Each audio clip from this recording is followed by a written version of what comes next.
Et pareil, c'est un sujet d'actualité. On voit beaucoup de choses sur Internet et on nous dit parfois que les cosmétiques peuvent être dangereux. Alors d'abord, qu'est-ce qu'on entend par produit cosmétique? Jusqu'où ça va, le terme de cosmétique, qui est d'ailleurs un terme aussi bien masculin que féminin. On peut dire un cosmétique ou une cosmétique. C'est ça, hein?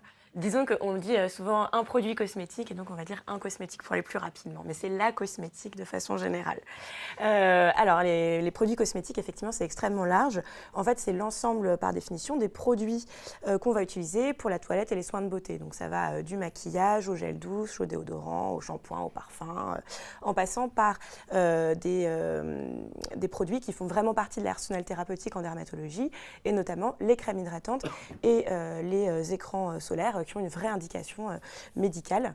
Donc voilà, donc ça reste un terme assez vaste. Alors, ces produits cosmétiques qu'on met sur la peau, dans les cheveux, sur les lèvres, ils font l'objet d'un contrôle avant d'être mis sur le marché. Alors, pourquoi on en a peur? On a des contrôles quand même en France. Oui, tout à fait. Alors, il y a des contrôles en France et même des contrôles au niveau européen, en fait, où pour tous les produits qui sont vendus, on va dire, non pas sur des sites un peu pirates, mais dans des magasins qui ont pignon sur rue, normalement, ça doit être conforme, les produits utilisés doivent être conformes à la réglementation européenne qui vérifie. Alors, pourquoi, si on est conforme à la recommandation européenne, on doit craindre ces cosmétiques? Alors, disons que craindre, en tout cas, il faut bien avoir en tête que tous les produits cosmétiques peuvent être allergisants. En fait, le principal...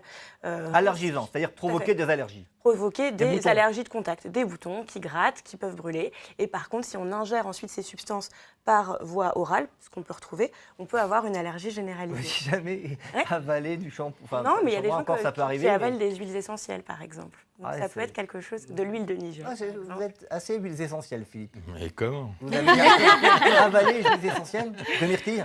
Non, je ne suis pas, sincèrement, non. Il y en a qui s'ingèrent aussi, ça peut être plus embêtant. Et puis, ça peut, de toute façon, ça peut être désagréable. Et en fait, cette allergie de contact, eh bien, c'est lié à deux composants principaux qu'on retrouve dans la plupart des cosmétiques, que ce soit du gel douche ou de l'écran solaire, qui sont les conservateurs, qui sont quasiment obligatoires, et puis les parfums. Alors, pour les conservateurs, le principal, c'est le méthylisothiazolinone. Voilà. Bon, ça, on peut voir sur la composition. Voilà, on peut le voir sur la composition, beaucoup plus finalement que les parabènes. Alors que les parabènes, pas entendu, ça a longtemps... vous savez, vous remettez votre player un peu en arrière et vous diminuez la vitesse et vous retrouverez le nom de ce composant. Voilà. Mais donc, le deuxième, c'est quoi? Ouais, c'est non, mais disons que c'est beaucoup plus allergisant, le méthylisothiazolinone, encore une fois, que les parabènes. Alors que les parabènes, il y a marqué beaucoup, c'est sans parabènes, c'est sans parabènes. En fait, ça représente assez peu d'allergies de contact. Et l'autre, vraiment le produit phare dans les allergies de contact, c'est vraiment les parfums. Et en particulier le limonène et la lanoline. Le limonène, c'est ce qui donne une bonne odeur d'orange ou de citron. Voilà, par exemple, je sais que vous êtes douché au limonène ce matin, Fabienne. Et voilà, et ça, ça peut, chez certaines personnes, évidemment pas chez tout le monde, sinon ce serait pas en vente libre, ça peut déclencher des allergies de contact, il faut juste le savoir. Alors, on le sait, vous nous avez amené un produit bio. Est-ce que les produits bio sont exempts de ce type de produits? Les trois, je ne vais pas les énumérer. Alors, effectivement, donc ça, c'est très à la mode actuellement. Et on a beaucoup de patients qui pensent qu'en utilisant des produits bio ou naturels, parce que c'est l'autre tendance, eh bien, ils vont diminuer ce risque d'allergie. Mais pas du tout, en fait, parce qu'on peut tout à fait être allergique à des choses naturelles. Il y a des gens, on parlait des fraises tout à l'heure, il y a des gens qui sont allergiques aux fraises, et pourtant, on ne peut plus naturel. Donc, le fait de se dire, c'est naturel, il y a beaucoup moins de risques, pas du tout. Et même... J'ajouterais que le problème avec les produits bio, c'est que justement pour éviter certains conservateurs qu'on utilise dans d'autres gammes, ils vont utiliser beaucoup d'éthanol. Or, le problème de l'éthanol... L'éthanol, c'est de l'alcool. C'est de l'alcool, exactement. Donc, vous pouvez voir sur vos produits, il y a marqué alcool dans la composition. C'est pour ça qu'il y en a qui le boivent. Alors ça, je n'ai pas encore bu mon shampoing, je vous rassure, ou mon gel douche. Mais effectivement, en fait, il peut y avoir de l'éthanol, en particulier dans les produits bio.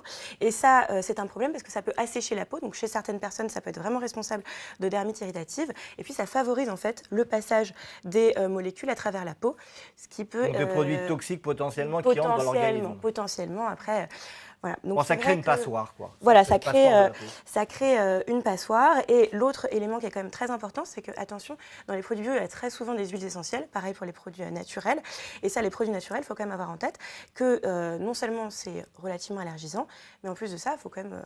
Voilà, c'est Les huiles pas- essentielles, pas les les produits huiles oui, vous avez dit les essentielles, produits naturels. pardon, excusez-moi, les huiles essentielles qui sont souvent utilisées dans les produits naturels, eh bien, la plupart sont contre-indiquées pendant la grossesse.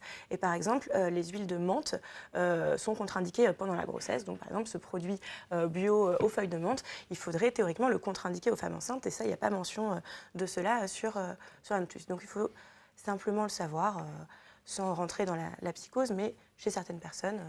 Alors, on a parlé beaucoup de ces produits allergisants, on a parlé aussi de l'atteinte au niveau de la peau. Est-ce qu'il y a des risques de cancer? Est-ce que c'est quelque chose qui est complètement établi aujourd'hui dès qu'on utilise régulièrement un gel douche avec ces produits ou d'autres? Alors ça, bon, je vous rassure, il n'y a pour le moment en tout cas pas d'études qui montrent de signaux d'alarme vraiment clairs et solides. Je pense que vous faites référence surtout aux perturbateurs endocriniens. Ces perturbateurs endocriniens dont on entend beaucoup parler, qu'est-ce que c'est? C'est des petites molécules qui vont agir de façon nocive sur le fonctionnement, l'action des hormones qu'on produit nous-mêmes. Et ça, on le sait maintenant, il y en a un peu partout, on dit de façon ubiquitaire. Et donc ça, on en a dans l'alimentation, dans les vêtements, dans les emballages plastiques. Et donc, c'est aussi bien les plastiques, comme le bisphénol A, dont on a entendu pas mal parler. C'est aussi les pesticides, etc. En fait, vous nous faites toute l'actualité, là. Voilà, non, mais disons Mais- que c'est pour ça qu'on en a beaucoup parlé. C'est que c'est présent de façon ubiquitaire. Les risques, c'est quoi, Et alors notamment. Alors, ça a été montré dans certaines études, à certaines doses, il y a vraiment une dose seuil, à dose élevée, ces perturbateurs endocriniens, on sait maintenant que ça peut entraîner des dysfonctions de la thyroïde, par exemple. Ça peut entraîner aussi des dysfonctions ovariennes avec le fameux syndrome des ovaires polykystiques. Et il y a même Une des premières causes d'infertilité en Ouais. France. Donc Et voilà, tout à fait. Et il y a même effectivement des cancers hormonodépendants qui ont été décrits. Mais alors, là, vous nous parlez de doses importantes. fait. C'est les perturbateurs endocriniens qu'on les injecte, j'imagine, à des C'est un souris, peu- à des rats. Mais quand on se douche après le sport, Non, je vous rassure, ou quand on se lave, Continuez après à avoir vous mangé des laver. myrtilles, Continuez à vous laver les mains, continuez à vous doucher après le sport.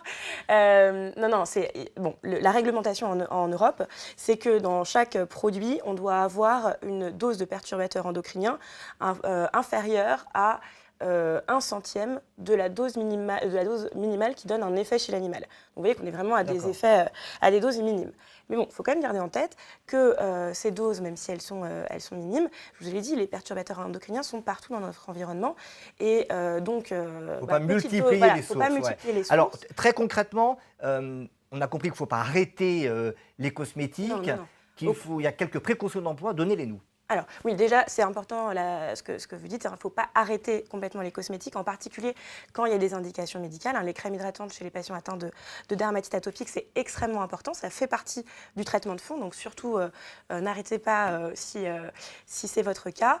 Et puis pour la protection solaire, il est évident que ça participe quand même énormément à la photoprotection. Il y a d'autres moyens que se tartiner de crème En toute fait, la journée. Exactement. En fait, le premier des conseils qu'on peut donner, en fait, c'est d'éviter de multiplier complètement tous nos cosmétiques. On n'a peut-être pas besoin d'avoir 10 crèmes de jour différentes, d'avoir 12 shampoings différents.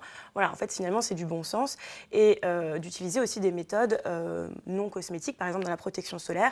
Finalement, le plus important, c'est la protection vestimentaire. Ne pas aller faire la crêpe entre midi et 16h au bord de la mer, mais attendre que le soleil soit plus bas sur l'horizon, etc. Donc, finalement, on peut limiter, c'est aussi une modification de notre mode de vie que de limiter nos cosmétiques. Merci beaucoup Clémence.